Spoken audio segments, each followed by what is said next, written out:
सुप्रभात बच्चों। तो आज हम पढ़ने जा रहे हैं बालराम कथा का अध्याय 8 सीता की खोज। किसकी खोज? सीता की खोज। इससे पहले हमने क्या पढ़ा था? सोने का हिरन। तो चलिए समय को ना गंवाते हुए हम आगे बढ़ते हैं।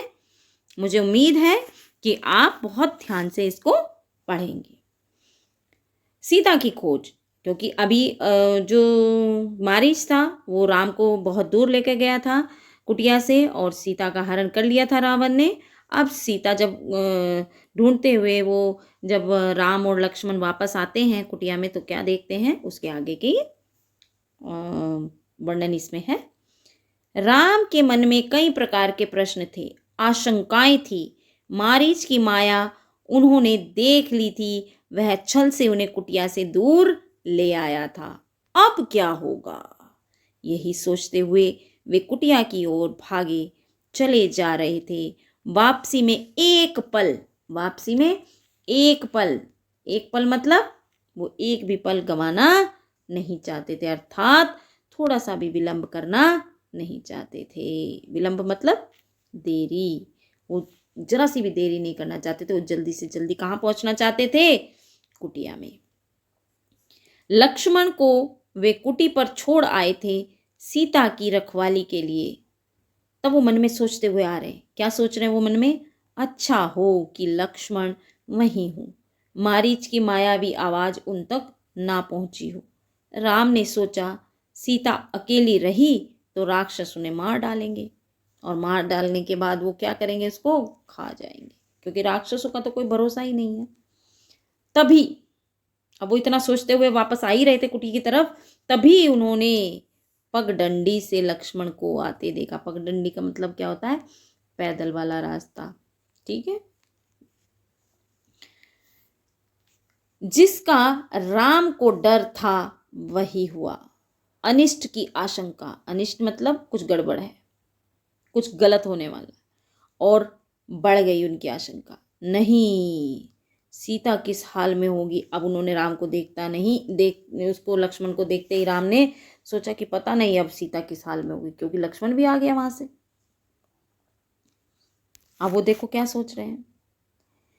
राक्षसों ने उन्हें मार डाला होगा, उठा ले गए होंगे। अकेली सीता दुष्ट राक्षसों के सामने क्या कर पाई होगी? कुटी छोड़कर आने पर वह लक्ष्मण से क्रुद्ध थे। क्रुद्ध मतलब गुस्सा थे, होना भी था। उन्होंने क्रोध पर नियंत्रण रखा, उन्होंने कहा कुछ नहीं। गुस्सा तो आया उनको, लेकिन उन्होंने कुछ नहीं कहा। केवल लक्ष्मण का बायां हाथ, केवल लक्ष्मण का क्या किया उन्होंने? बायां हाथ जोर से पकड़ लिया। जब गुस्से में होता है ना इंसान, तो वो उसको झंझोड़ के पकड़ लेता है ना दूसरे व्यक्ति को। हाथ जोर से पकड़ लिया। डर ने दोनों भाइयों को घेर लिया। अब लक्ष्मण भी डर रहा है और राम भी डर रहा है। देवी सीता ने मुझे विवश कर दिया था, क्योंकि वो समझ गए थे कि राम को गुस्सा आ रहा है, तो वो उनका गुस्सा भापते हुए क्या कहते हैं कि देवी सीता ने मुझे विवश कर दिया। भ्राते, उनके कटु वचन मैं सहन नहीं कर सका, कटाक्ष और उलाहना नहीं सुन सका, क्योंकि सीता ने उसको बहुत कड़वे बोल बोले थे, यहाँ तक कि उसे भरत का गुप्तचर भी बोल दिया था। मैं जानता था कि आप सकुशल होंगे, आपकी सुरक्षा को लेकर मन में कोई भी शंका मेरे नहीं थी। लेकिन जब सीता भाभी ने ऐसा कुछ बोला तो मुझे फिर आना ही पड़ा। तब मुझे कुटिया छोड़कर आना पड़ा।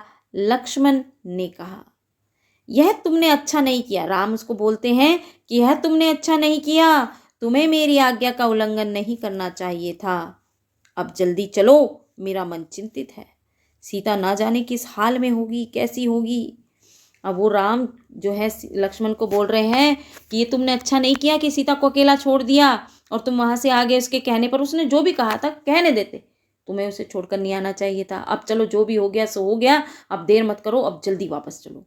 अब हम कुटिया में वापस चलते हैं, क्योंकि सीता को राक्षसों ने पता नहीं क्या कर दिया होगा। मायावी राक्षसों का कोई ठिकाना नहीं।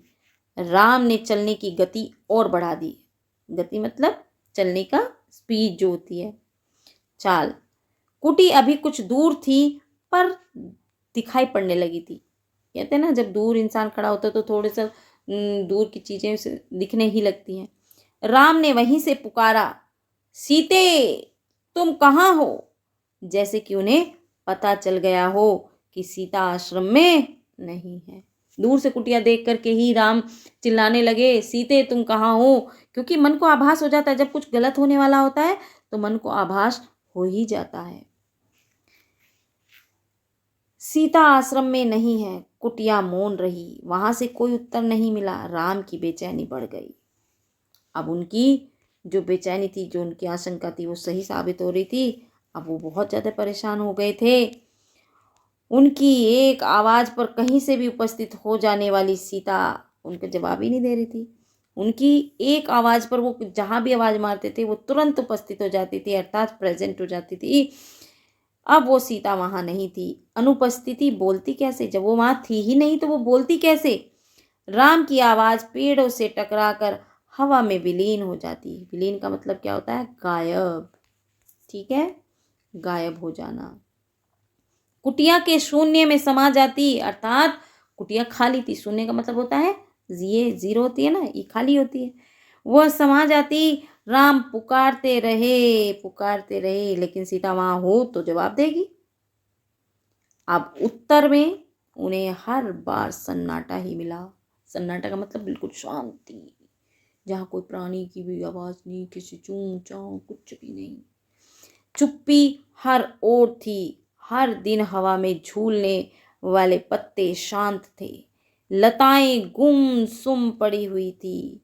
चिड़ियों की चहक लुप्त थी। लुप्त का मतलब भी गायब होता है। ठीक है। कुटिया के निकट घूमने वाले पशु पक्षी चुप खड़े थे। सब स्तब्ध। स्तब्ध का मतलब क्या होता है? बिना हिले। कोई भी उसमें जैसे कुछ भी, बिल्कुल शांत, बिल्कुल कुछ नहीं, ना हिलना ना डुलना, कुछ भी नहीं। राम जो थे वो भागते हुए आश्रम पहुंचे। अब उनकी आशंका बहुत ज्यादा बढ़ गई। घबरा गए वो। कुटिया में जाकर देखा। सीते सीते पुकारते हुए उन्होंने आसपास की हर जगह देखी। पेड़ों झाड़ियों के पीछे गए। उन स्थानों की ओर भागे जहां सीता जा सकती थी। सीता का कहीं पता न था। शोक से व्याकुल। अब वो शोक से क्या थे? व्याकुल हो गए और रोने लगे। क्योंकि आदमियों के जल्दी से आंसू नहीं निकलते, लेकिन जब बात इतनी बड़ी हो तो क्या कर सकता हो। व्याकुल होकर वो राम रोने लगे। सीता से बिछुड़ना उनके लिए असहनीय आघात था। आघात मतलब चोट। ठीक है, और असहनीय जिसको सहन ना कर सके। वे शुद्ध बुद्ध भुला बैठे, अर्थात बेहोश, जिसको अपना कुछ अता पता ही नहीं रहता, कहाँ चल रहा है कहाँ नहीं चल रहा है। विरह में वे गोदावरी नदी के पास गए। विरह मतलब जब रोता है ना इंसान, तड़पता है, उसे विरह बोलते हैं। विरह में वे गोदावरी नदी के पास गए। गोदावरी नदी, ध्यान रखना, गोदावरी नदी। उससे पूछा, तुमने सीते को कहीं देखा है? अर्थात वो सीते बोलते थे उसको, सीता को कहीं देखा है? नदी ने कोई उत्तर नहीं दिया। वे पंचवटी के एक एक वृक्ष के पास, वृक्ष मतलब पेड़, ठीक, एक एक पेड़ के पास गए। उससे पूछा, क्या तुमने सीता को कहीं देखा? क्या तुमने सीता को कहीं देखा? लेकिन भला कोई निर्जीव चीजें भी बता सकती हैं कि हाँ हमने देखा। कोई सीता का पता बता दे। हाथी के पास गए, शेर से पूछा, फूलों के पास गए, अर्थात वो सब के पास जा जा के पूछ रहे थे। लेकिन उन्हें ये नहीं पता था कि भाई वही जो वो अपनी वेदनावश, जो अपनी तड़पवश जो पूछ रहे थे, वो फूलों के पास रुके, चट्टानों के पास गए, पत्थरों से प्रश्न किया। शोक संतप्त, अर्थात वो अपने शोक में इतने भूल गए कि कहीं फूल पत्थर चट्टान पेड़ पौधे पशु जानवर कहीं जवाब देंगे उनकी इस बात का कि चट्टानें नहीं बोलती, पेड़ पौधे बातें नहीं करते, उनकी भाषा मौन है, उनके उत्तर भी मौन ही हैं, क्योंकि वो तो बोल ही नहीं सकते, वो तो बता ही नहीं सकते। लेकिन आदमी विरह में अपना सद्बुद्ध सब कुछ खो देता है, अपनी मानसिक स्थिति जो है वो भुला बैठता है, उसकी विक्षिप्त हो जाती है, अर्थात बिल्कुल खराब हो जाती है। तो राम की मानसिक स्थिति विक्षिप्त हो गई थी, अर्थात सोचने समझने की शक्ति नहीं रही थी। एक बार उन्हें लगा कि सीता वहीं है, कुटिया के पास, अभी भागकर पेड़ के पीछे छिप गई है। उन्होंने वो खिजाती रहती थी ना, उनके साथ खेलती रहती थी, उनके साथ मस्ती मारती थी। तो मेरे साथ वो परिहास मत करो सीते। वो ऐसा सोच के कि वो पेड़ के पीछे जाकर के छुप गई है, तब वो बोलते हैं कि सीते मेरे साथ परिहास मत करो, अर्थात मजाक। परिहास का मतलब क्या होता है? मजाक। मेरे साथ मजाक मत करो सीते। राम उस पेड़ की ओर दौड़ पड़े। उन्हें लगा कि शायद उस पेड़ के पीछे हो। उस पेड़ की ओर दौड़ पड़े। वहां कोई नहीं था। वे निराश होकर पेड़ के नीचे बैठ गए। राम का दुख लक्ष्मण से देखा नहीं जा रहा था। उनका व्यवहार सहन नहीं हो रहा था। वे राम के निकट गए, विलाप करते। अब वो जो थे, राम का जो दुख था, राम जो इतने व्याकुल थे, इतने रो रहे थे, लक्ष्मण से उनका दुख देखा नहीं जा रहा था, उनका जो व्यवहार था वो सहन नहीं हो पा रहा था। वो राम के पास गए और विलाप करते राम ने कहा उनके साथ, जब वो उनके पास गए तो राम विलाप करते हुए उनसे कहते कि मैं सीता के बिना नहीं रह सकता, तुम अयोध्या लौट जाओ। लक्ष्मण, वो लक्ष्मण को कहते हैं कि मैं तो सीता के बिना नहीं रह सकता, अब तुम अयोध्या लौट जाओ, मैं वहां नहीं जाऊंगा, यहीं प्राण दे दूंगा। मैं सीता के साथ आया था, उसके बिना कैसे लौटूंगा? नगरवासियों को क्या मुंह दिखाऊंगा? वो लक्ष्मण से कहते हैं कि तुम चले जाओ यहाँ से, मैं नहीं जा सकता, क्योंकि मैं ना वासियों को अपना मुंह दिखा सकता, ना ही अयोध्या वासियों को, ना ही घर वालों को, किसी को। तुम जाओ, मुझे यहीं छोड़ दो। तब लक्ष्मण जो है उनकी, राम की ऐसी स्थिति देख करके क्या कहते हैं वो उससे, राम से, कि भैया आप आदर्श पुरुष हैं, आपको धैर्य रखना चाहिए, इस तरह दुख से कातर नहीं होना चाहिए, अर्थात दुख से घायल नहीं होना चाहिए, दुख को इतना अपने ऊपर हावी नहीं करना चाहिए। हम मिलकर सीता की खोज करेंगे, वे जहाँ भी होंगी हम उन्हें ढूंढ निकालेंगे। ठीक है, हम उन्हें ढूंढ निकालेंगे। सीता हमारी प्रतीक्षा कर रही होगी, इसलिए आप दुखी मत हो, और चलिए हम सीता को ढूंढते हैं, क्योंकि वो हमारा इंतजार कर रही होगी। लक्ष्मण ने उन्हें ढाढ़स बंधाते हुए कहा, अर्थात सांत्वना देते हुए कहा। सांत्वना में आधा तो आता है, ठीक है, सांत्वना, ठीक। उन्हें सांत्वना देते हुए कहा। राम कुछ शांत हुए। थोड़ी देर बाद फिर से वो अप्रिय कहते हुए पुनः फिर विलाप करने लगे, अर्थात रोने लगे। इसी बीच आश्रम के आसपास भटकने वाला हिरणों का एक झुंड राम लक्ष्मण के निकट आ गया। राम को लगा कि कहीं हिरण सीता के बारे में कुछ जानते ना हो, कहीं वो हमें कुछ बताना चाहते हों। तब उन्हें जो है, उन्होंने क्या कहा, हे मृग। मृग किसको कहते हैं? हिरण को मृग बोलते हैं संस्कृत में। हे मृग, तुम ही बताओ सीता कहाँ है? राम ने पूछा।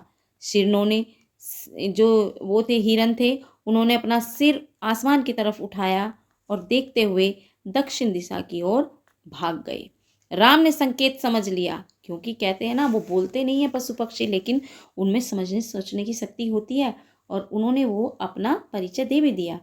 हमें सीता की खोज दक्षिण दिशा में ही करनी चाहिए, क्योंकि राम ने उनका इशारा क्या कर लिया था, समझ लिया था। उन्होंने लक्ष्मण से कहा, हिरण उसी ओर गए हैं।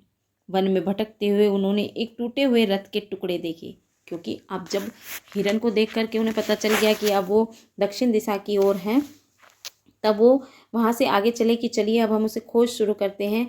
तब उन्होंने कुछ दूर पर जा कर के देखा तो एक टूटे हुए रथ के टुकड़े पड़े थे, मरा हुआ सारथी और मृत घोड़े। मृत घोड़े मतलब मरे हुए, ठीक है, मृत का मतलब मरे हुए होता है। वन में रथ का क्या प्रयोजन, वो सोचने लगे, उसके टूटने का क्या अर्थ। उन्होंने सोचा कि ये टूटा क्यों है, और वन में रथ क्या कर रहा है। ठीक है, राम जो थे यह सब देख करके असमंजस में पड़ गए, अर्थात दुविधा में पड़ गए कि ये क्या है।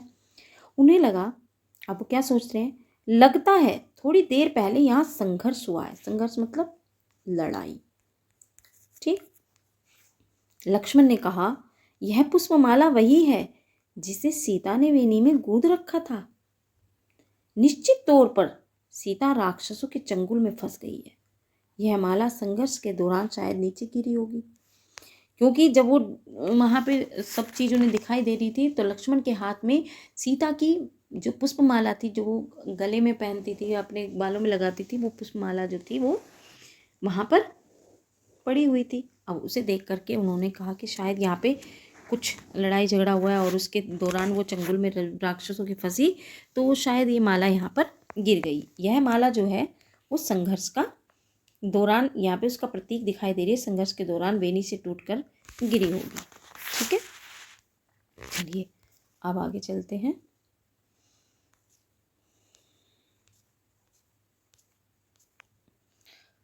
फिर राम कहने लगे, लेकिन बात सोचने वाली ये है कि पर यह रथ कैसे टूटा। राम सोचने लगे, सीता के संघर्ष से यह टूट नहीं सकता। अवश्य किसी ने राक्षसों को चुनौती दी होगी, उनसे युद्ध किया होगा, क्योंकि वो कोई ऐसे व्यक्ति थोड़े ही थे जिनको कुछ समझना है। वो बहुत ही चतुर बुद्धिमान थे। वहाँ से थोड़ी दूर, तो उन्होंने थोड़ा सा और आगे देखा तो वहाँ से थोड़ी दूर पक्षीराज जटायु, कौन, गिद्ध, देखा तो उसके पंख कटे हुए, लहूलुहान, क्योंकि पूरा, जब आदमी को कोई चोट लगती है तो अंग कटता है तो खून तो बहेगा ही, और वह अंतिम सांसें गिनते हुए। अब जब वो राम और लक्ष्मण उसके पास गए तब वो क्या बोलता है, हे राजकुमार, सीता को रावण उठा ले गया है, मेरे पंख उसी ने काटे हैं, मेरे पंख उसी ने काटे हैं। सीता का विलाप सुनकर मैंने उसको चुनौती दी, उसका रथ तोड़ डाला, सारथी और घोड़ों को भी मार डाला, स्वयं रावण को भी घायल कर दिया, पर मैं सीता को नहीं बचा सका। रावण उन्हें लेकर दक्षिण पश्चिम दिशा की ओर चला गया, मैं सीता को नहीं बचा सका। और कहते कहते, इतनी बात कहते कहते जटायु ने अपने प्राण त्याग दिए, अर्थात वो मर गया। सीता के बारे में पूरी जानकारी दे दी राम को और वो मर गया। राम ने आगे बढ़ने से पहले जटायु की अंतिम क्रिया की। अंतिम क्रिया मतलब अंतिम संस्कार, अंतिम संस्कार। जब इंसान की मृत्यु हो जाती है तो फिर लास्ट में उनका अंतिम संस्कार किया जाता है ना, जिसके यहाँ पे जलाने की प्रक्रिया है तो वो जलाया जाता है, अगर दफनाने की है तो दफनाया जाता है। अब वे सोचते रहे, उन्होंने अंतिम क्रिया तो की कर दी और सोचने लगे और पछता रहे थे, पछताते रहे कि कैसा विधान है, ईश्वर का कैसा न्याय है। विधान का मतलब क्या होता है, न्याय। ठीक है, कैसा न्याय है, मैं तो कष्ट में हूं ही, मेरी सहायता करने वालों को भी इतना कष्ट। राम की आंखें नम हो गई, उन्होंने जटायु को अंतिम बार प्रणाम किया। जटायु ने सीता के बारे में जो महत्वपूर्ण जानकारी उनको दी थी, अब उस जानकारी के हिसाब से वह जो थे अब आगे की कार्रवाई करते हैं। रावण का नाम बताया, दिशा बताई, जिधर सीता को लेकर वह गया। राम जटायु की चिता के पास मौन खड़े थे, यह समय विलाप करने का नहीं। अब उस मन में सोचने लगे, जब उसका अंतिम संस्कार किया तो वो सब इन चीज़ों के बारे में सोच रहे थे कि ये कैसे हो गया, क्या हो गया, इतना कष्ट, मेरे जो सहायता करने वाले उनको भी इतना कष्ट। तब जो है लक्ष्मण कहते हैं कि अब ये इंतज़ार करने का या समय गंवाने का टाइम नहीं है, अब हमें आगे की कार्रवाई तुरंत करनी चाहिए। तो चलिए, हमें तुरंत दक्षिण पश्चिम दिशा की ओर जाना चाहिए, सीता उधर ही होगी। लक्ष्मण ने तत्परता दिखाई, क्योंकि राम किसी भी स्थिति में नहीं थे, वो बस सोच ही रहे थे।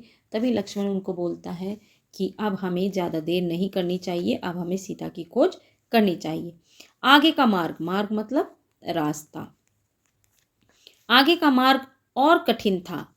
राम और लक्ष्मण को लगभग हर दिन राक्षसी आक्रमणों से जूझना पड़ा, क्योंकि जहाँ किधर भी जाते थे वहीं उन्हें राक्षस दिखाई देते थे, क्योंकि वो जंगल ही राक्षसों का था।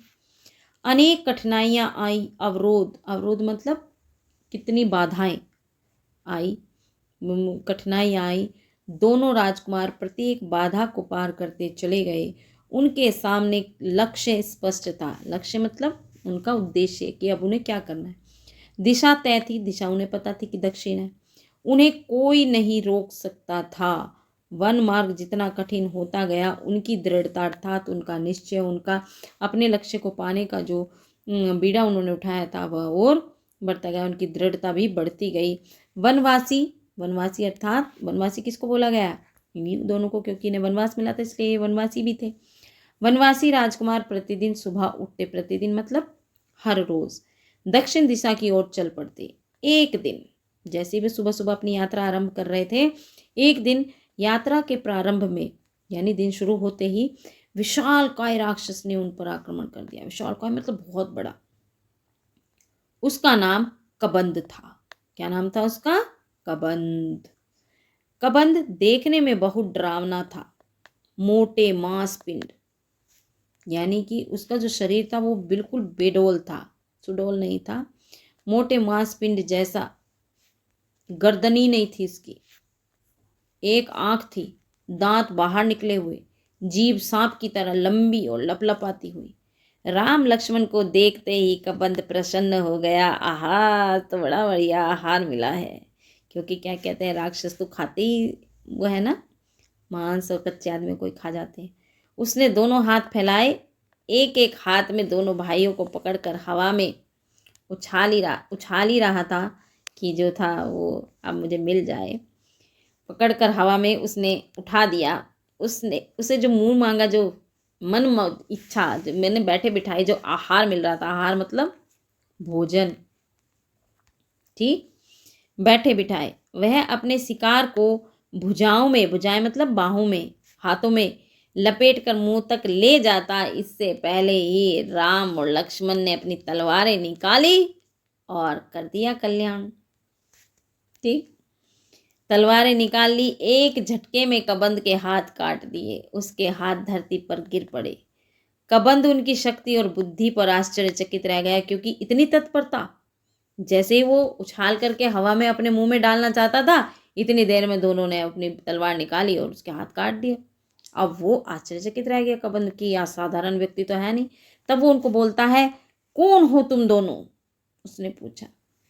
तब दोनों ने उत्तर दिया, हम अयोध्या के महाराज दशरथ के पुत्र हैं, राम और लक्ष्मण।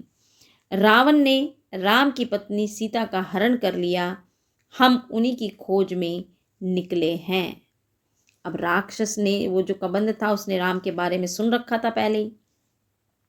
तब वो बोलता है कि हाँ, साक्षात उन्हें देखकर वो प्रसन्न हो जाता है। और वो क्या कहता है उनसे कि मैं सीता के संबंध में कुछ नहीं जानता, लेकिन तुम दोनों की सहायता का उपाय बता सकता हूँ। मेरा एक छोटा सा आग्रह स्वीकार कर लो। मैं बता तो दूंगा, लेकिन तुम्हें मेरा एक आग्रह, मेरी विनती, आग्रह का मतलब विनती, स्वीकार करो तो मैं बता सकता हूँ।